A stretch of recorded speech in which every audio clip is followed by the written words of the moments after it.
À quoi ressemble votre quotidien? Ça va mieux, ça va beaucoup moins bien, ça va mieux, ça va quoi. Alors je dis au niveau du moral, c'est comme ça quoi. C'est le quotidien aussi domestique, les factures, les loyers, la nourriture, l'écoute.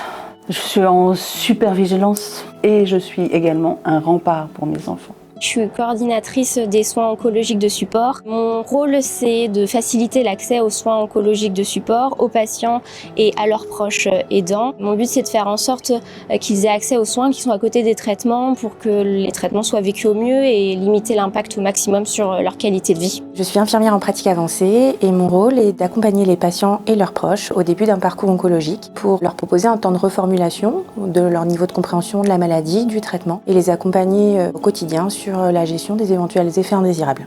Qu'est-ce qui est le plus difficile pour vous dans votre quotidien? Au niveau de la liberté, parce qu'en fait, j'ai des rendez-vous tous les mois et c'est des moments où je dois être disponible. Ça me bride parfois quand j'ai des envies de m'échapper, de partir en vacances et ça me bride aussi dans mon travail. C'est pesant en fait de devoir toujours m'adapter à ce calendrier. En fait, c'est un peu comme si on vivait jusqu'au prochain rendez-vous de l'oncologue. On sait que jusque-là, tout va bien. Après ce rendez-vous-là, il y a la possibilité d'un chaos à nouveau et où on va devoir se réinstaller. C'est respecter le temps des soins qui, des fois, vient se confronter au temps vécu par le patient et ses proches, notamment sur le plan émotionnel. Il faut faire coïncider tout ça.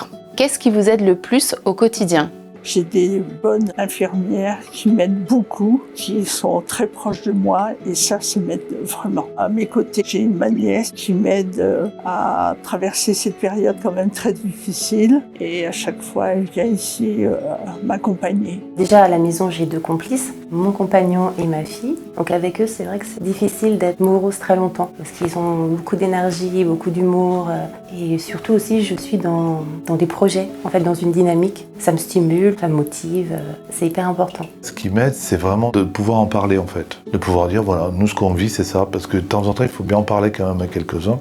Ma maman, elle me dit toujours tout ce qui se passe, même les mauvaises nouvelles, même au tout début quand c'était très très grave. Elle m'a toujours tout dit. Et vu qu'il n'y a pas de secret, au moins on peut parler ouvertement et il n'y a pas de zone d'ombre. C'est les échanges avec mon service parcours et coordination des soins, dont je fais partie avec les infirmières en pratique avancée et les infirmières de coordination.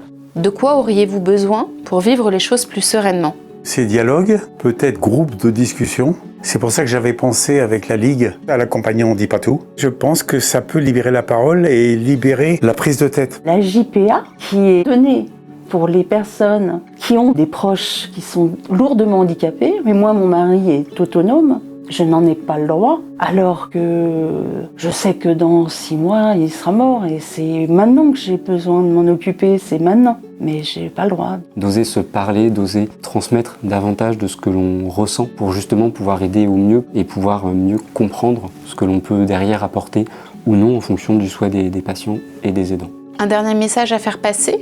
Continuer à avancer ensemble. Je remercie quand même parce qu'il y a des gens que j'ai rencontrés qui sont admirables. On dit souvent que seul on va plus vite, mais ensemble on va plus loin. J'aime à dire aux patients et aux aidants que j'accompagne qu'on mène un travail d'équipe. Donc ça serait le mot de la fin, le travail d'équipe.